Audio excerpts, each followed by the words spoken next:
एक कथन बहुत ही कड़वा है पर सच है।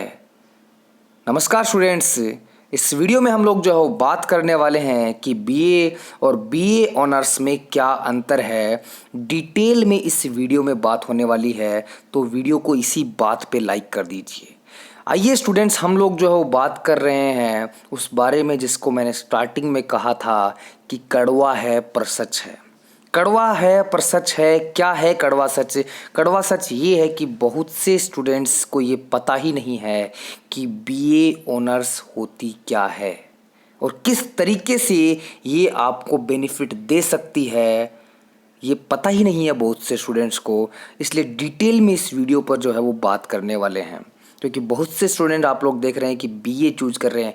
क्यों स्टूडेंट्स बीए ऑनर्स चूज़ नहीं कर रहे? अगर मैं कहता हूं कि बीए ऑनर्स वो चूज़ करते हैं तो उनके लिए वो बहुत ही जो है वो बेनिफिशियल हो सकता है। इस वीडियो में डिटेल में बात करने वाले हैं। सबसे पहले एक छोटी सी कॉमन जो है वो उनमें समानता क्या है, आइए इस वीडियो में देखते हैं। देखिए, समानता ये है कि बीए और ऑनर्स यानी बीए ऑनर्स जो है, दोनों कोर्स जो हैं वो 3 साल के ही होते हैं। समानता बस इतनी है कि तीनों साल की जो डिग्री है बीए ऑनर्स की वो भी 3 साल की है और बीए आप जो सिंपल बीए करते हैं वो भी 3 साल की ही होती है। इन दोनों में ऐसा कोई फ़र्क नहीं है।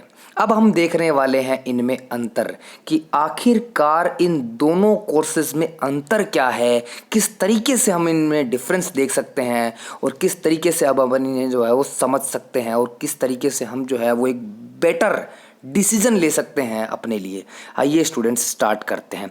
तो हम सबसे पहले जो है वो पढ़ने वाले हैं, देखने वाले हैं सिंपल बीए के बारे में कि सिंपल बीए में हम क्या करते हैं।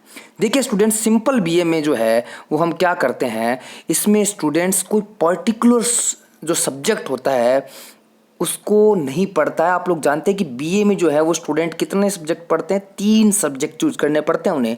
मान लिया कि आप लोगों ने हिस्ट्री चूज कर लिया, सोशियोलॉजी चूज कर लिया, ठीक है, पॉलिटिकल साइंस चूज कर, इस तरीके से आप लोगों को 3 सब्जेक्ट चूज करने पड़ते हैं। हिंदी साहित्य हो सकता है, ऐसे कई सब्जेक्ट हो सकते हैं जो आप लोगों को चूज़ करने पड़ते हैं।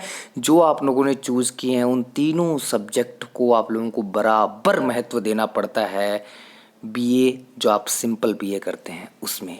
लेकिन जब आप बीए ऑनर्स करते हैं तो ऑनर्स में स्टूडेंट्स किसी एक पर्टिकुलर एक सब्जेक्ट को ही पढ़ते हैं, बाकी सारे सब्जेक्ट जो है वो एडिशनल होते हैं। जैसे कि अगर आप लोगों ने हिस्ट्री चूज़ किया है बीए ऑनर्स में तो आप लोग हिस्ट्री पर ही जो है वो बहुत डिटेल में पढ़ने वाले हैं।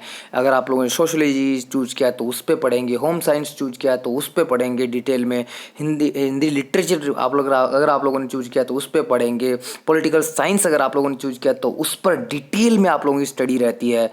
वो आप लोगों के रिज्यूम पर इतना बेनिफिशियल जो है वो रहता है कि कोई हद नहीं है उस चीज़ की। तो आई थिंक बीए ऑनर्स इस मामले में बहुत ही बेस्ट है। अब हम बात करने वाले हैं सेकंड जो है वो डिफरेंस की। इसमें सभी सब्जेक्ट में समान पेपर में होते हैं। देखो इसमें लिखा हुआ है कि इसमें सभी सब्जेक्ट में समान पेपर में होते हैं। इसका मतलब जो सिस्टम रहता है वो सभी सब्जेक्ट्स के लिए क्या रहता है, सेम रहता है। जैसे कि अगर इसमें 3 सब्जेक्ट हिस्ट्री, पॉलिटिकल साइंस और सोशोलॉजी आप लोगों ने लिया है तो सभी के लिए सेम रहेगा। लेकिन अगर हम बात करें बीए ऑनर्स में तो इसमें किसी एक सब्जेक्ट में ज़्यादा पेपर्स होते हैं, बाकी एडिशनल होते हैं तो उसमें पेपर्स की जो है वो संख्या कम रहेगी, एक एक पेपर लगेगा। बाकी जो भी आप लोगों ने सब्जेक्ट किया है उसके ज़्यादा पेपर होंगे, मतलब उसको प्रेफरेंस दी जा रही है। वो उस पर आप लोगों की जो है वो कमांड बन रही है। कितना इंपॉर्टेंट है बीए ऑनर्स आप लोग जानते ही है। इसके बाद में देखिए थर्ड जो है आप लोगों का विशेष इंपॉर्टेंट पॉइंट कि सभी विषयों का सिलेबस बराबर होता है। जितना मतलब अगर आप लोगों ने 3 सब्जेक्ट जो भी आप लोगों ने चूज किया उनका सिलेबस बराबर रहेगा। मतलब कोई किसी का भी सब्जेक्ट जो है वो सिलेबस कम नहीं रहने वाला, सबका बराबर रहेगा। लेकिन अगर आप लोग बीए ऑनर्स करते हैं तो इसका सिलेबस थोड़ा डिफ़िकल्ट होता है। अब आप कहेंगे कि डिफ़िकल्ट कैसे, इस वर्ड को डिफ़िकल्ट को आप ऐसे ना लेके चलें कि डिफ़िकल्ट हो रहा है तो इसका मतलब ये है कि बीए ऑनर्स हार्ड है। नहीं, ऐसा कुछ नहीं है कि हार्ड है। ऐसा बात इतनी है कि पर्टिकुलर जो सब्जेक्ट आपने चूज किया है उसका जो सिलेबस है वो थोड़ा ज़्यादा रहेगा। उसमें आप लोगों को जो है वो डिटेल जो है वो आप लोगों को नॉलेज कब होगी? डिटेल नॉलेज तो तभी होगी ना जब आप लोग उसके बारे में ज़्यादा पढ़ेंगे। तो उसका जो सिलेबस है वो ज़्यादा होता है, बाकी जो होते हैं सब्जेक्ट उनका सिलेबस बहुत शॉर्ट होता है, इसलिए इस पर डिफ़िकल्ट लिखा हुआ। ऐसा कोई डिफ़िकल्ट नहीं है, बहुत ही ईजी है। आई थिंक आप लोगों को ये जो है वो बहुत ही इंटरेस्टिंग लगा होगा। वीडियो के बारे में आप लोगों की क्या राय है प्लीज़ कमेंट बॉक्स में लिख के ज़रूर बताइए, और बताइए कि आप लोग जो है बीए कर रहे हैं या बीए ऑनर्स कर रहे हैं। बाकी वीडियो देखने के लिए स्टूडेंट्स बहुत बहुत धन्यवाद। चैनल को सब्सक्राइब कर लीजिए अगर आप लोगों को वीडियो अच्छा लगा हो तो।